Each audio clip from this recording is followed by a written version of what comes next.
Welcome back to the Still Rolling podcast. I'm Matthew Montgomery. Today, I'm joined by a very, very special guest, Professor Pedro Valente Jr. of the Valente Brothers.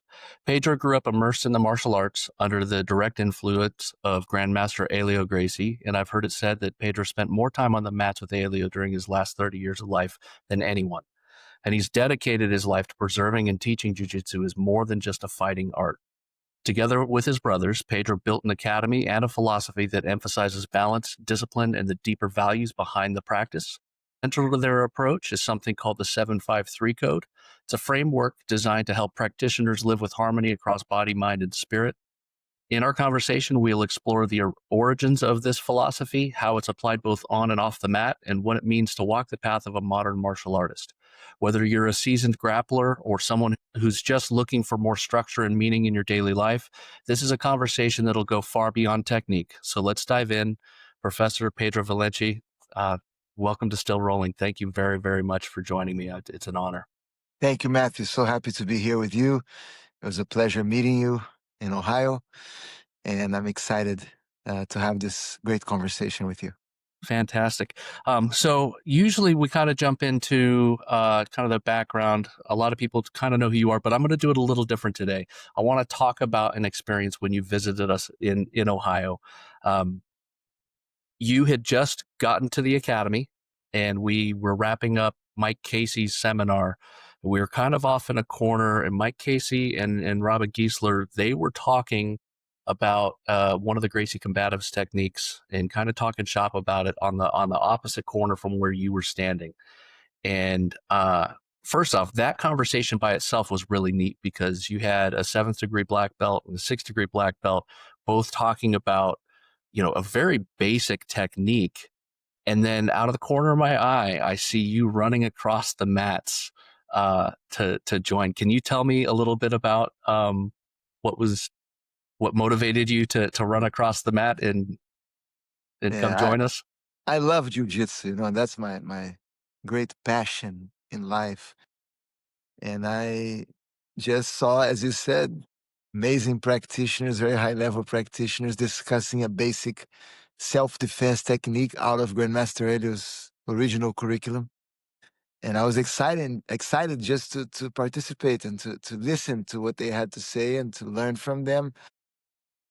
And so for me, it's always so exciting to be a part of these conversations, to break down techniques. I believe that advanced jiu-jitsu is not in advanced techniques.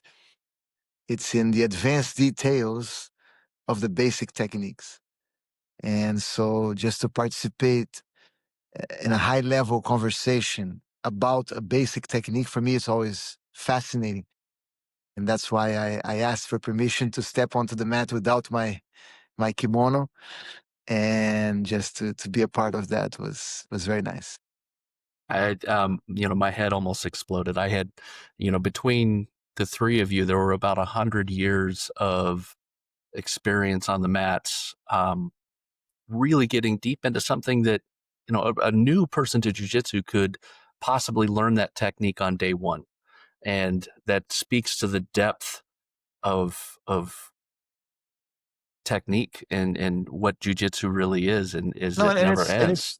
And it's what it really matters, because just, I think this week, a few days ago, I saw on Instagram a video that has been going viral of this guy who grabbed another one on the subway. He attacks another man with that exact headlock from behind, and then puts him to sleep. And this woman comes and pickpockets him and takes his wallet.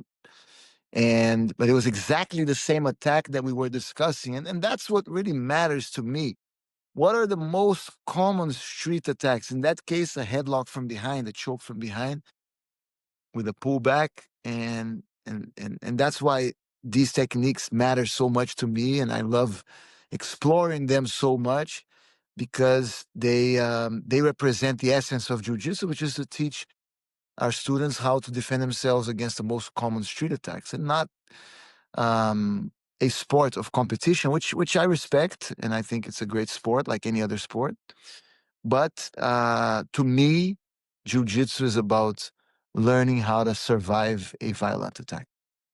Yeah, It's something I appreciate. It's something that actually drew me to Gracie, Ohio, is because that we still have the combatives and we still keep that in mind in everything that we do. And we do find in competition too, but the self-defense aspect of what we do, I think should always be central.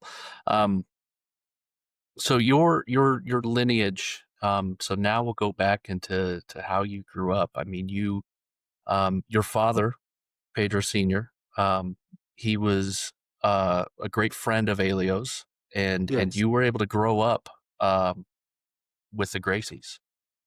Yeah, he was a student first, right? He joined the Academia Gracie in Rio during what I consider the golden days of jiu-jitsu in Brazil, the 1950s, when Carlos and Helio opened a beautiful school in Rio, downtown Rio, the 17th and 18th floor of one of the nicest commercial buildings in Brazil. Rio at the time, Rio de Janeiro was the capital of Brazil at that time. So they were teaching some of the most important people in Brazilian society were actually students of the Gracie brothers. And my father joined in 1953. And my grandfather was also a student. So I'm third generation. And eventually my father became a very successful doctor. And in addition to being a student, he became, I think, Grandmaster Helio's best friend. They had a very beautiful friendship, mutual respect, mutual admiration. They had tremendous gratitude for each other. And so, yes, my brothers and I were privileged to be born with that access to a living legend at the time, to a genius of the martial arts, to a man who revolutionized the martial arts, who will be remembered probably centuries to come. And we were privileged to be so close to him from a very young age. He treated us like his grandkids. And we always valued. Our father always made us understand from a very young age how unique that opportunity was. And so we never took it for granted. And until the last days of his life, we enjoyed those moments with him as much as we could because we knew that they were not going to last forever, and we knew how amazing, what an amazing opportunity they represented. That's incredible. You know, to have that access and to be learning from somebody that literally has changed the world. Uh, that's a special thing. Um, Now you went all the way. You're one of just a few people that I understand that Alio, awarded black belts, but you're just one of a handful of people that um, were ever awarded. I don't know if they were professor bars back in those days, but basically you were acknowledged Diplomas. diplomas. Okay. Yeah, what you have to understand is that during those golden days of the Gracie Academy back in the 50s, there were no belts for students and practitioners. The belt was only utilized to differentiate a student from a teacher. And there was a very, very intensive and rigorous process to become a professor back then because the classes were taught mostly privately. And so you had to learn how to teach private lessons in a specific way. There was a very precise methodology that they used to teach those private lessons. And the professor needed to be not only a teacher of those techniques, but also a psychologist in the sense that you had to create confidence in the student. And so he had 20 criteria that he used to grade the candidates. And only after at least 5 years of teaching jiu-jitsu full time would you be eligible to receive this diploma. When you started, it was a full time professor's course. You had to be in the school full time to be able to receive that diploma. And so he when he would award a light blue belt for those who were engaged in that course, who were taking the professor's course. And once you received the diploma, which, as I said, required at least 5 years of full-time instruction, then he would give you the Navy belt. But there was a diploma that you received with his signature once you completed that course. And he only gave 27 diplomas while he was alive. The first one was given in 1949, if I'm not mistaken, 48 or 49, to a gentleman called Pedro Emetério. And the last one, the second one was Carlson Gracie, and then it continued. And then the last one was my brother, my youngest brother, Joaquim, who received his in 2007. So in a span of 60 years of giving those diplomas, he only gave 27. The belts as we understand them today, blue belt, purple belt, brown belt, black belt, those were only introduced with the Sport Jiu-Jitsu Federation, which came only in the late 60s, early 70s. Already 40 years since the Jiu-Jitsu movement had begun in Brazil through Carlos and Helio Gracie, through the Gracie brothers. And those belts were created more as divisions, belt divisions for tournaments, than an indication of someone who was a teacher or someone who was a technician. It was more about sparring, which, as you know, involves athletic characteristics and other factors. There are even stories where Grandmaster Helio would see someone in the blue belt division who was very, very tough, and he would say, give him a black belt so he can compete in the black belt division in the next tournament. Wow. So the black belt wasn't as important to him as the diploma was. And when he talked about his disciples who received his blessing, he would never talk about people who received a black belt from him. He would talk about those who received the diploma from him. That's what really mattered for him. And he had a list of every individual who received. I actually have the list with his handwriting here with me. And he gave 27 diplomas. And we're very honored that in our family we have 4 of those 27, my father and the 3 Valente brothers. That's incredible. So you grew up in Brazil. You were doing jiu-jitsu. I also read that you are a trained physician. Is that accurate? That's my father. Oh, okay. So My father okay. and my grandfather. I thought maybe it was a father-son thing. I thought you both They were did. medical Okay. doctors. Okay. But I graduated from the University of Miami with an undergraduate in business administration, international finance, and marketing. And then I also got my master's degree from the University of Miami. Fantastic. So you had already come to Miami. Had you opened your academy and you were going to school at the same time, or was it different times? Yeah, I before I moved to Miami, I took an instructor's course, or I started my professor's course with Helio Gracie. I stayed in his house almost 2 months, living with him and his family. And he was preparing me not only to teach jiu-jitsu, but also to live abroad by myself. And so that was my preparation to come to America. And then Okay. when I arrived, I started teaching friends at the University of Miami. My roommate and some other friends, we would go to the wellness center, to the gym, and we would lay mats on the floor and I would teach them. I was a purple belt at the time. And even though I had been practicing my whole life, but I was 18 years old. And so that's how my journey as a teacher began, 1993. And then the UFC 1 took place in November. I moved to Miami August 17th, and on November 12th, less than 3 months after I moved, UFC 1 happened in Denver, Colorado. And I flew from Miami to Denver to witness that first UFC. And my father was actually invited by Grandmaster Helio to be the referee for Oh, one wow. of the referees, but he couldn't because he was busy with work at the time.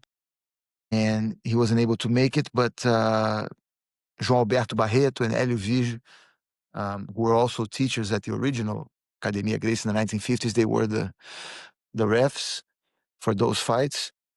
And I was there, and I was very happy to be there, and I witnessed history, and Royce won those fights. And then when I came back to Miami, Many of the students had watched the pay-per-view broadcast, and the football players. If the Hurricanes had one of the toughest football teams in the And that country era back then. especially, yeah. Yes, and then I lived in a dorm where many of the football players were also living in that same dorm.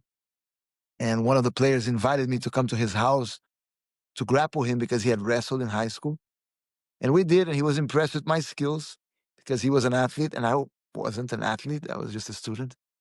And I and he was impressed with what I could do on the ground. And then he invited me to go to a football practice with many of those players because sometimes they would wrestle after practice on the grass. And then I grappled with some of the big names of that era, and I choked some of them, and that made me popular on campus. This 165-pound kid, skinny kid from Brazil, was able to choke those giants. Yeah, And so, eventually I started a club at the University of Miami, teaching students and faculty, and that became very successful on campus. It was the first jiu-jitsu club at an American university. And then I started training off campus, teaching off campus, and in a small warehouse with holes in the wall and no AC here in Miami. It's a tough proposition, right. but and then we grew slowly. And I think we are true products of the American dream because we were able to step by step grow our school. And today we have a beautiful building here in North Miami Beach, and we teach so many amazing students. How many students do you have now? In our main location, our headquarter location, we have around 750 students between kids and adults. And we have two other affiliates here in South Florida. And then we have students who have opened their schools and who use our methodology around the country, around the world. Wow. So going back to your kimono and your belt, obviously I've seen you with your Navy belt. I've seen Hoist Gracie wearing a Navy belt. Um, I'm not sure if there are many others that still wear that Navy belt, but your kimono that you wear um, is a little different than a lot of other kimonos in jiu-jitsu. But you've also at the seminar you talked about how special your kimono is because you've lived in it your whole life. Yes. And it's also the original kimono that was worn by the Gracie brothers. When I started training, that was the kimono.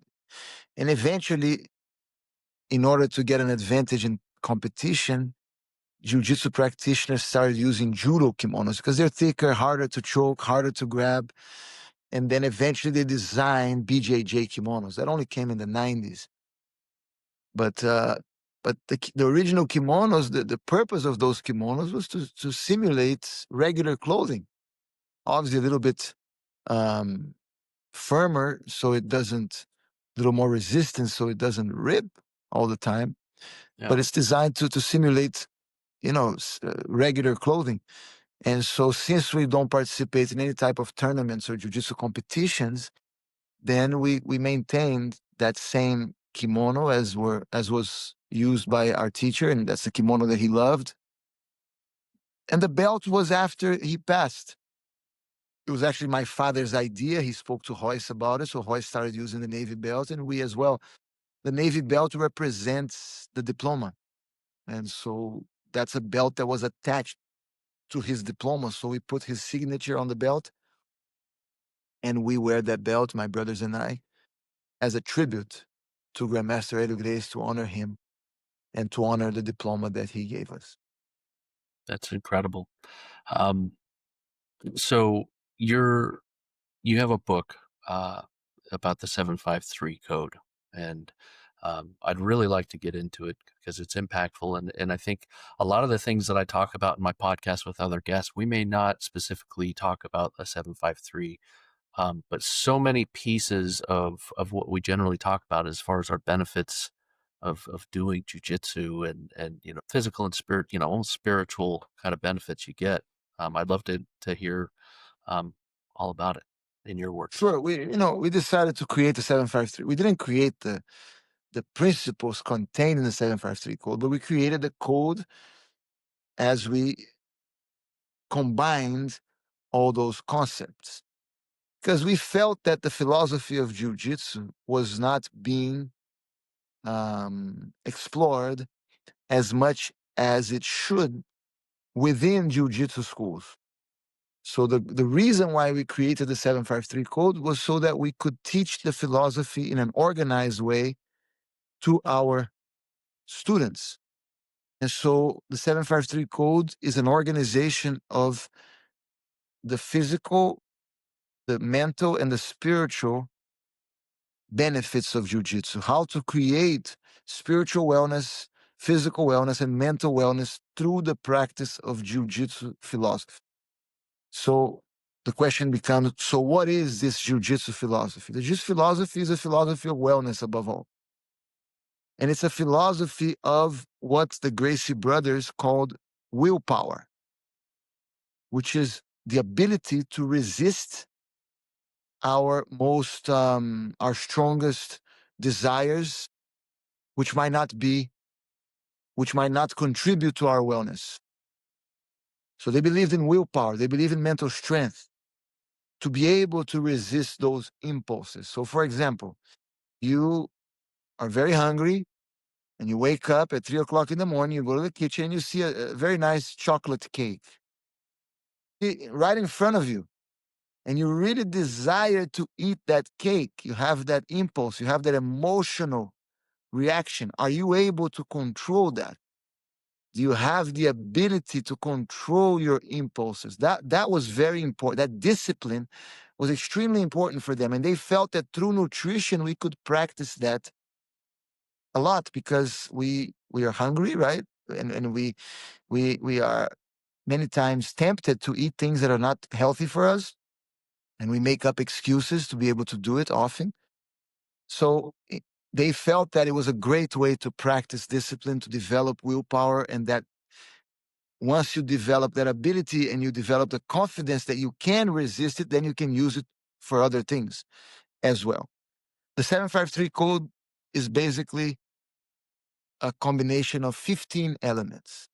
You have 7 words for spiritual wellness, 5 words for physical wellness, and 3 words for mental wellness.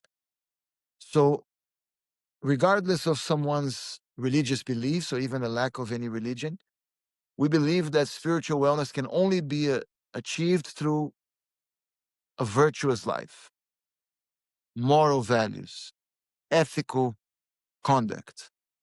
That as human beings, we are designed to do the right thing, to be good and to do good. And whenever we stray from that path, we create one of the most destructive emotions, which is guilt. And we might try to mask it, we might try to hide from it, but it's always there when we do things that are not good.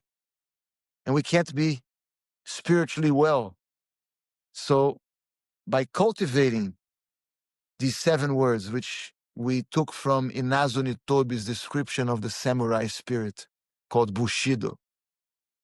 And the words are rectitude, always doing what is right, courage to act with righteousness, even when it is difficult to do so, even when the circumstances make it difficult to do what is right. Benevolence, which, being kind, being generous, being helpful to others. Respect, having good manners. That's very important for the Japanese. Etiquette, propriety, politeness. Honesty, which has to do with sincerity and authenticity and living your true essence and being honest with yourself and with others. Honor, which is your legacy, taking care of your reputation, and loyalty, knowing how to be a good friend, being somebody that others can count on, can rely on. So the combination of these virtues creates spiritual wellness and spiritual strength and spiritual confidence, which is so important.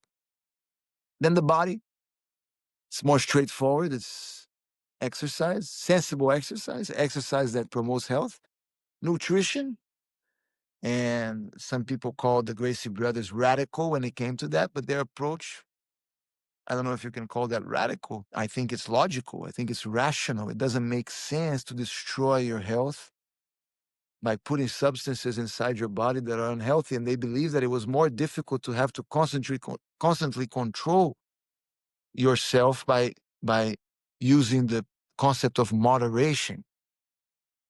They believe that it was easier to just eliminate that particular food or drink from your diet, and then you wouldn't crave it. But if you're constantly having cheat days, and then when you become emotional, you're going to want to have that as a crutch, it never leaves your radar. So they believe it was easiest to just cut out and eliminate any substance that they considered harmful. They didn't believe in cheat days. They didn't believe in moderation. And I think that's one of the key points of our philosophy. The concept of moderation comes from Aristotle, right? The golden mean. And I don't think it was ever intended to be used for harmful practices, for harmful substances, for anything that does harm to yourself or to others. You're not going to kill in moderation. You're not going to steal in moderation.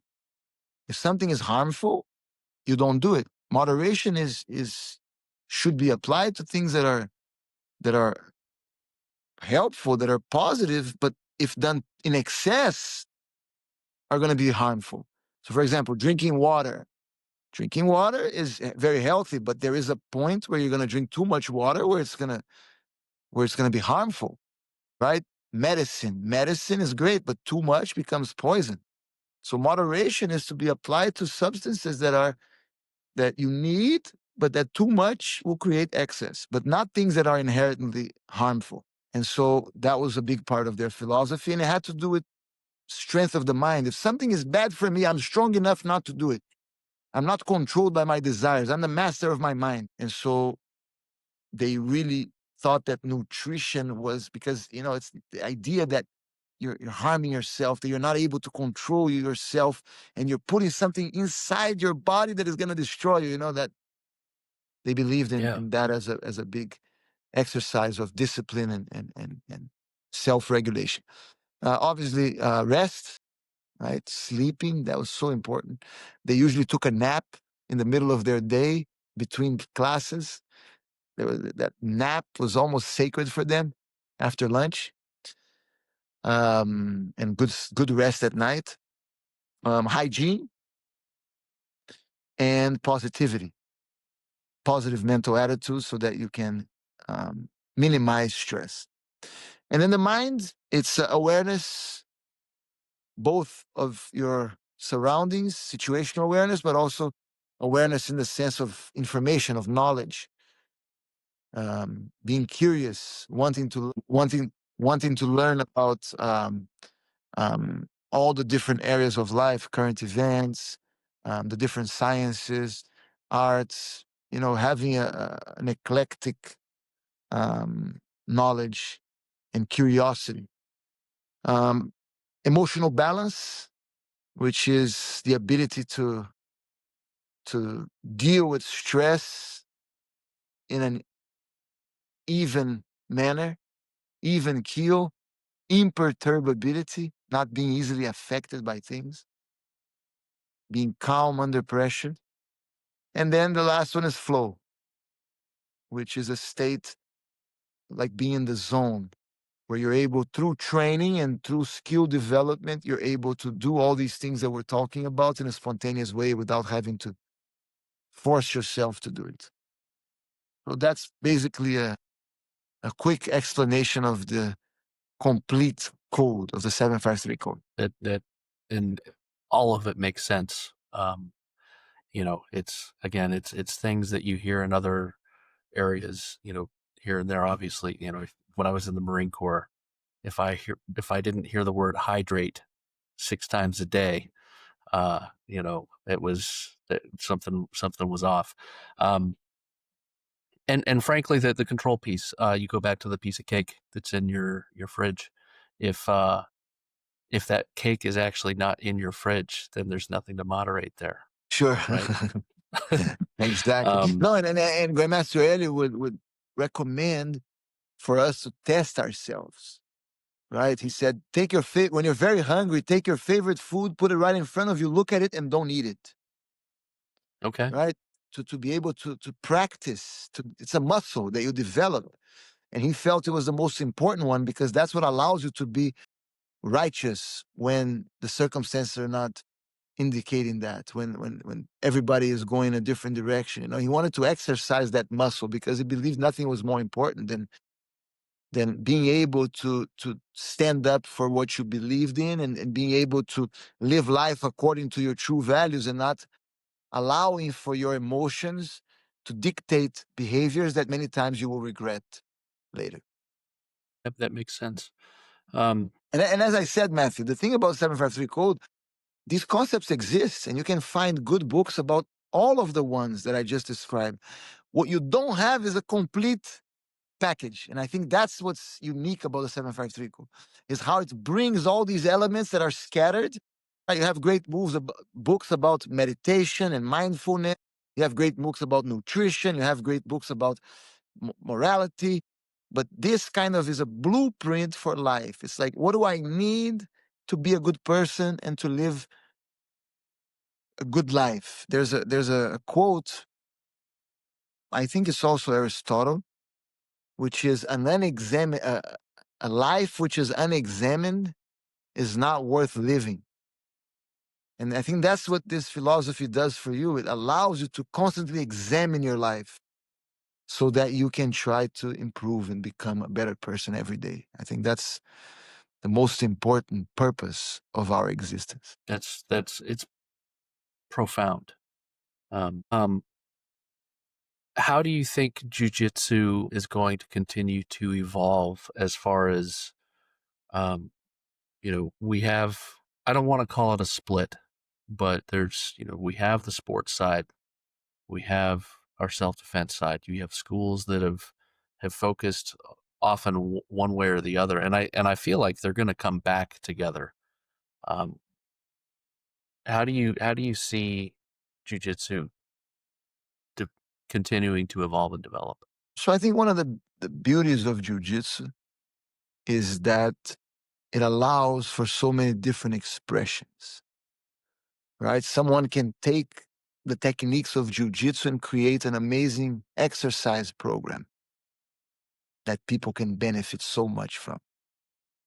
You can take jujitsu and you can transform it into a wonderful sport, as it has been twice. First in Japan through judo, which is a sport that is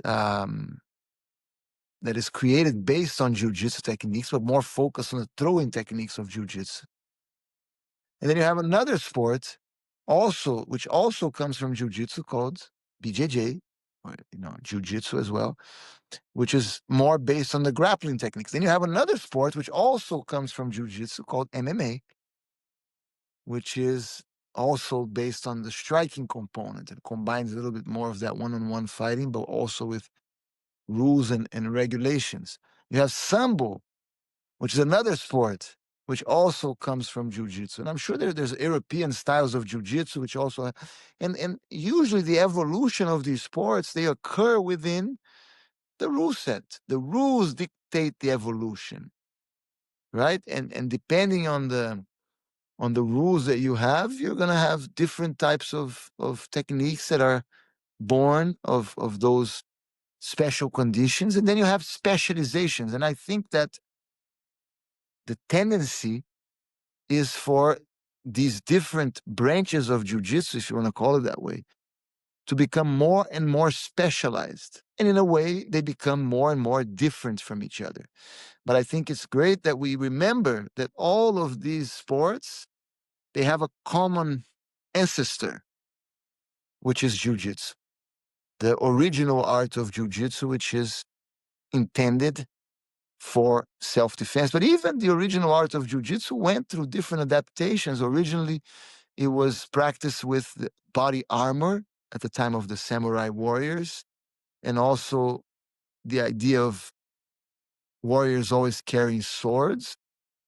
and the implications of that and how that affected the techniques. Then once they stopped wearing the swords, I'm sure there were adaptations, and they were able to evolve in a different direction and do things that were not possible before.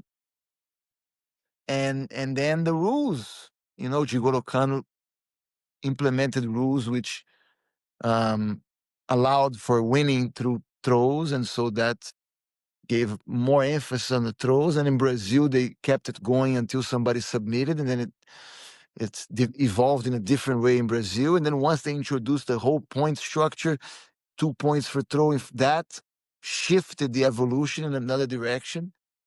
And so I think all these expressions are valid. The only problem is trying to confuse sport with self-defense. I think that's a problem, because it's the same thing as if I say that come learn self-defense with me and that's going to be the best way to prepare for a tournament. That can't be true. Because to prepare for a tournament, you need to understand the point system, and the point system does not apply in a street fight. So these are different elements, right? When you are training for a sport competition and somebody's passing your guard, you're going to turtle. Yeah. To be able to avoid the points. But if you turtle, you can get hit on the back of the head. And as anyone who practices combat sports knows, that's one of the most dangerous places to get hit. Somebody can get serious damage to their spinal cord, to their brain stem. So in a real fight, you don't turn your back, but in a sport match, you better turn your back. If not, you're going to get points, and that might cost you the match. So, these are different expressions, and I don't think they really connect very well with each other anymore. Okay. I really believe that they are different, and that now the sport is so advanced and so developed that if you're trying to do self-defense, you can go to a local tournament and have fun, but you're not going to be able to have any real success if you're thinking about self-defense. If I go to a training session of world champions who are about to engage in a world jiu-jitsu championships, and they're training, and I arrive there and I say, guys, let's work on some knife defense. They're going to say, you're crazy. You're right. We don't have time for that. We are specialized. We're training for a tournament. Don't talk to me about knife defense. Don't talk to me about... If I go to a jiu-jitsu school where they're specialized in competition, I say, excuse me, but that deep half guard position that you're teaching, you could get punched in the face. What do you think the teacher is going to say? What? Punches? No, that's not allowed. Right? So it's a different purpose. And I don't think one is better than the other, but I believe that you must have a clear purpose. I think it's problematic when you say, no, I'm training for everything, for sports, for self-defense. That's difficult, because you're going to end up, like my father said, being like the duck. The duck flies, the duck walks, and the duck swims. It swims badly, it walks badly, and it flies badly. Right? That is it. I've never heard that. That's amazing. Yeah. That's going to go into my little book of Because, Matthew, think isms. about the schools that produce the best and the most successful champions in the sport world. What do those schools have in common? Zero self-defense. They focus 100% on winning tournaments, and they're going to have an advantage over someone who's trying to do everything at the same time. That's why we decided many, many years ago, with the total support of Grandmaster Helio, that we were going to remove ourselves completely from the tournament scene. And once again, don't take me wrong. I'm not saying people who like to compete and have fun, that's fine. I'm not against it in any way. But we decided, the same way that I felt that the schools that were specializing 100% in sport had an edge, we decided that if we specialize 100% in self-defense without the pressures of having to win tournaments, that would give us an edge when it came to self-defense. And now, it's been 20 years since we stopped going to tournaments, 21 years. I believe that we made a good decision, and it really gave us an edge and an ability to focus and specialize in something that we believe is the essence of our art. So you have taught You mentioned samurai earlier and paying attention to swords. Often we have law enforcement officers that, um, as we're going through techniques, we'll bring up, weapon retention and whatnot. But you've taught the military. Mhm. You've taught some special groups of law enforcement. Is there a difference in how you approach these things between, if you're training military versus training civilians? Yes and no. Yes, in the sense we've worked with special forces in the military, with SWAT teams at the law enforcement level, and also regular officers and military personnel.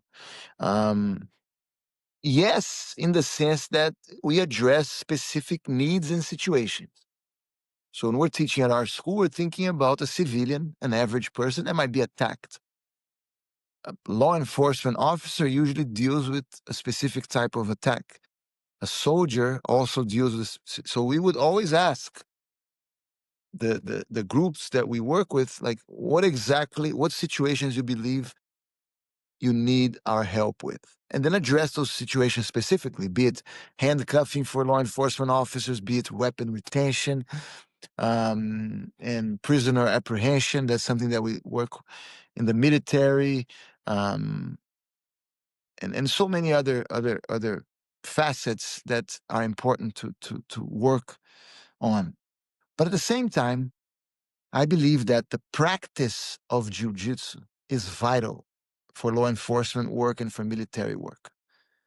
I know you had General Ferriter with you recently, and he's a very humble man, as you know. But and he allowed for others to have credit, and obviously, nothing like this happens from only one person. But I believe that if it wasn't for him, um, jujitsu would not be in the military as it is today. Their combatives program and how it became so important in the United States Army and even in other branches of the military. So I believe that is due to him, and I think that's so important. And you just need to get guys to train. Hmm. I don't believe in these seminars where you go and you teach somebody techniques for 1 week or 3 days, and then that's going to help somehow. Right. When I teach these groups lessons, seminars, I always tell them my purpose here, more than anything, is to inspire you to start training. Start training. Because if you start training, it's going to give you an advantage. It's going to Yeah. give you an advantage. Right? So that's my recommendation to law enforcement officers. Continual training. Continual training is very important. And not, oh, I'm going to go to a seminar, I'm going to learn these techniques for 3 days, and suddenly that's going to make me better. No, it's not, because if it doesn't become muscle memory, if it doesn't become automatic, you won't be able to use it under stress. I agree completely. I was in the United States Marine Corps when we transitioned from an old system that was called line training uh, into the MICMAP, which implemented pieces of Gracie combatives.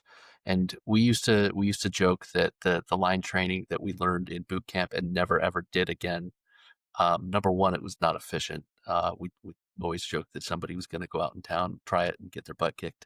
Um, but when MICMAP was introduced, and this is the same time that the Army was bringing in the modern Army combatives, there were pieces of jujitsu, and we were aware of jujitsu. We had seen the first UFCs, um, you know, in e clubs and everything else. We wanted to learn the jujitsu, uh, and not only were they teaching the combatives kinds of techniques, um, we were also training more regularly with it. And we were actually, they created a belt system in the Marine Corps, where Yeah. you would belt through. But that came with some consistent training. And, obviously you have a world more experience than I do, but I've always looked at when I see something like a self-defense seminar for women, and it's a one-off for 2 hours, and then we'll never see you again. And that's supposed to somehow uh, help. Um, I think that you have to be training regularly and Absolutely. consistently. Obviously, you can learn certain concepts about awareness. Look, don't go to a supermarket at night and walk in the park. Those things, yes, you can teach someone how to be more safe. But as far as skills, motor skills, no chance. Yeah. No chance. Yeah. And it's true. So I've been training off and on for 20 years, but I was never consistent until probably the last 5 or 6 years. And guess what? I wasn't very good at jiu-jitsu. I'm still not great, but I was never getting better until I was seriously consistent. Um, um, if you, what do you hope that your students carry with them after having years of training with you at your academy? You know, I believe the ultimate goal of jiu-jitsu is to create better human. If they become better human beings with the practice of jiu-jitsu than they were without it, I've achieved my goal, because I believe in jiu-jitsu as a transformational tool because of the self-confidence that it generates in everyone who trains. And that self-confidence can lead to a better mental state, one that is less aggressive, less violent, more tolerant, more generous. Because once you remove some of those insecurity elements, as the great philosopher Yoda, Master Yoda from Star Wars said, uh, fear leads to anger, anger leads to hate, and hate leads to suffering. And so a lot of human pain and suffering comes from fear, and fear comes from insecurity. So if we can give people confidence, we can create a more peaceful demeanor, a calmer demeanor, a better mental state. And so that's why I believe so much in teaching the philosophy together, because I've also seen jujitsu work as a path to more insecurity and to more aggressiveness and to more violence when it's separated from its philosophy. And when instructors are giving bad examples, and when it's associated with alcohol and drugs, I believe that many times it can act as something negative. And this happened in Brazil in the 90s, which was terrible, and it tarnished tremendously the reputation of jiu-jitsu in Brazil, to the point that if I had a girlfriend, I wouldn't want to tell her dad that I practice jiu-jitsu, Really? or he probably wouldn't let me date his daughter anymore. And so that was very, very difficult to experience as somebody who loved jiu-jitsu so much and who understood the benefits. But unfortunately, you had that other side where people were doing it in a bad way. So it can go both ways. But I believe that when done, as I said, together with the philosophy and with good examples and a healthy lifestyle, I think it can be one of the best therapeutical tools that exist. And so I believe in jujitsu, and that's what motivates us to teach. So what do you do when you have questions about somebody's character who's training with you? Well, that was a question that I had when I first started teaching. I was very worried about that, because I'm like, imagine I'm going to teach somebody a rear naked choke, and they might use it to kill someone. They might use it to harm someone. And that was very concerning to me. But what I realized is that if you create an atmosphere, a culture that is based on discipline, on respect, on manners, on hygiene, um, those elements who are intending to use jujitsu in a bad way, they don't feel comfortable and they leave. It's not for them. Right? When I'm teaching, all the students are standing in a good posture, like that type of discipline atmosphere weeds out the bad characters. And that has been my experience. Obviously, sometimes one or two might slip through, but the way to deal with them, in my opinion, is to continue to enforce the culture, to enforce, like, because those types of students are the ones who are everybody puts their shoes on the shoe rack and they'll leave their shoes on the other side. Many times people do it not on purpose, and you tell them, and they'll okay, no problem. But some people they'll try to test, and those are the people that you're gonna have to watch out for. The ones who don't follow the rules, who don't like the discipline, who are gonna go into the locker room and start using a different type of language and screaming, and then you have to talk to those people and obviously try to help them. But eventually, if it doesn't work, but usually they leave on their own. They don't Yeah. feel comfortable. Yeah, I heard a quote from Helio was quoted as saying, "You might fool me for 5 years, but you won't fool me for 10." Um, and that obviously that had to do with people training to move to like black belt ranks and whatnot. But eventually, people's character will come through. Have you ever been in a situation in real life outside of your academy that you've needed to use jujitsu in the street? Yes, I did. Obviously, in school, when you're a kid, it's very common. But one time I was at a Phil Collins concert in Puerto Rico. And as I was leaving with two friends, this guy just hit me in the chest and said, "Hey, don't walk this way, go around." And I'm talking about thousands of people Yeah. leaving. And he hit me, and I'm like, "Do you work here?" And when I said, "Do you work here?" for no reason, crazy, he put his hands up and went to throw a punch. And I hit him first. I punched him first. And my friend, who was my student, who was right behind me, Carlos, who later became a black belt, one of my first black belts, and who was my host in Puerto Rico, when he saw the guy do this before my punch, he went for a double leg.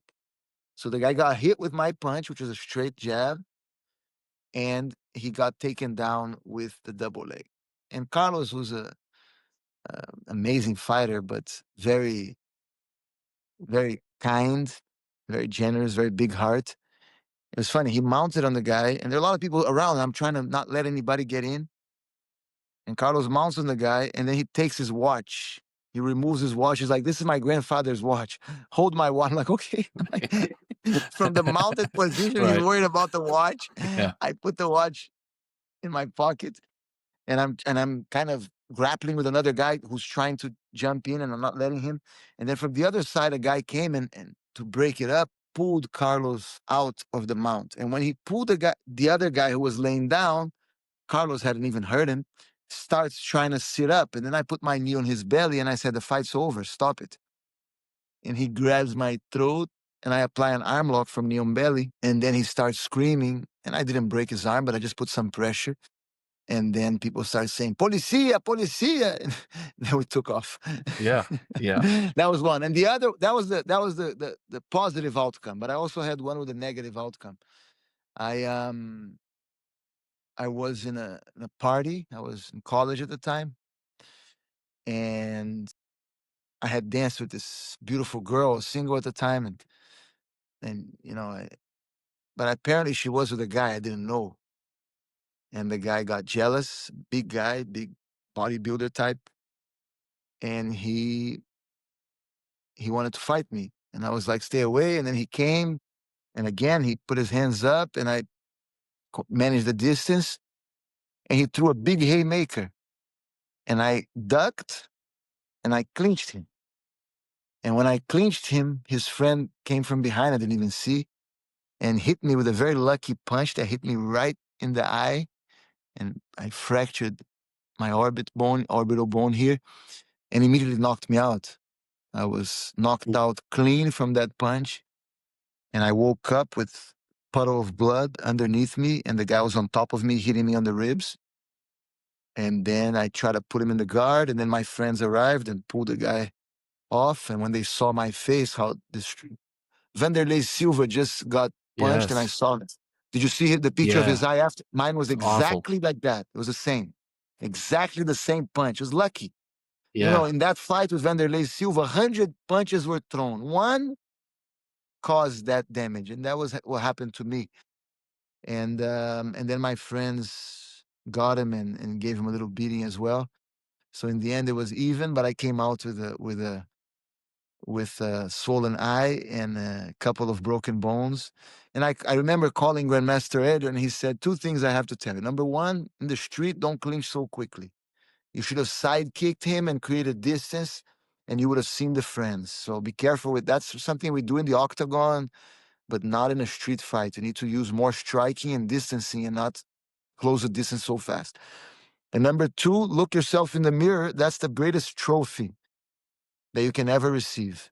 Better than any medal or any trophy in the tournament. Because if you get hit like that, it's because you didn't run away. And you fought. And sometimes when you fight, you could win or lose. That doesn't matter. What matters is that you stood up for yourself and you try to defend yourself and you did your best, and that's okay. That doesn't don't feel bad about that. And that was a great lesson for me. And I'm obviously I wouldn't want to do it again, but I don't recommend it for anyone. But the fact that I went through it, I see it as a positive for me as a self-defense teacher, because I've experienced that, both winning a fight and losing a fight, and knowing exactly how it feels, and the Yeah, consequences of it. And so I think those were very valuable experiences for me as a teacher, and I can always share that with my students. that's that's fantastic. Yeah, the Vanderlei thing. Yeah, I mean, I saw the whole video and then obviously the aftermath. I hope he makes a quick recovery. He was one of my favorite Yes, fighters. yes. Yeah. Do you get back down to Brazil very often? I mean, you're really busy with seminars and teaching, and um, or And do then you, the school, my, yeah, my greatest focus is our students in the school. I do teach some seminars, but my focus is our school, and I'm teaching there every day, morning to evening, and that's my number one uh, focus. But I'm invited often to do some seminars, and I like to participate and to share our vision of jiu-jitsu. Um, but yeah, we're very busy. But I don't no complaints here. I enjoy being on the mat today. This morning I already taught five private lessons, and then I'm doing the podcast with you, and then I'm gonna go back and teach the Friday night group class and the philosophy talk, which we also do on Fridays. And so I I love teaching jujitsu, and I'm happy to be so busy. awesome. So if people want to find either your academy or your book or your social media, how can they find you? Yeah, it's a small book that we wrote about the 753 code, and you can buy it on our website. It's available, and valentebrothers.com. And then we have Valente Brothers on social media, Instagram, Facebook. We have our YouTube, Valente Brothers TV. There's a channel with techniques, with podcasts. We did a podcast with the three brothers, and I think we have like over 30 episodes where we talk about everything that you can imagine: the history, our experiences, our philosophy on jiu-jitsu. So it's if you want to know more about our mindset and our way of life and our jiu-jitsu theories, you can go to our YouTube channels, and you can follow us on Instagram, and we have a lot of information out there. Not just Valente Brothers, but also our personal pages: Pedro Valente, Gui Valente, Joaquim Valente, the three Valente Brothers. That's outstanding. Well, Pedro, I again, I can't thank you enough for coming on and making time for this. I know, again, even when I was going to ask you, I was like, man, people probably ask him for things all the time. But, um, I learned a long time ago that if you have the opportunity, go and talk to somebody. So thank you, Pedro. And I hope that maybe we do this again someday. No, it's a pleasure. I'm grateful that you thought of me and that you invited me to participate. I've watched some of your podcasts, and you do an amazing job. And I think your experience in the military, combined with your 20 years of jujitsu and all your experience, I think that creates always very, very interesting and informative conversations. And I hope to see you again soon, hopefully on the mats as well, so we can share Yes, sir. experiences. And I'm very grateful. And anything you need from us here in Miami, I hope you can come visit us soon. Okay, yeah, I will. If I can get down there, I will definitely come and visit. And again, thank you for your kind words. I'm very new to the podcasting thing, but I'm like anything else, I'm trying to get better every day. So It was a pleasure participating. You're doing a great job, and count on us. All your viewers also who want to come to Miami, we'll be always very happy to see you on our mats. Thank you. thank you, Pedro. Thank you so much, Matt.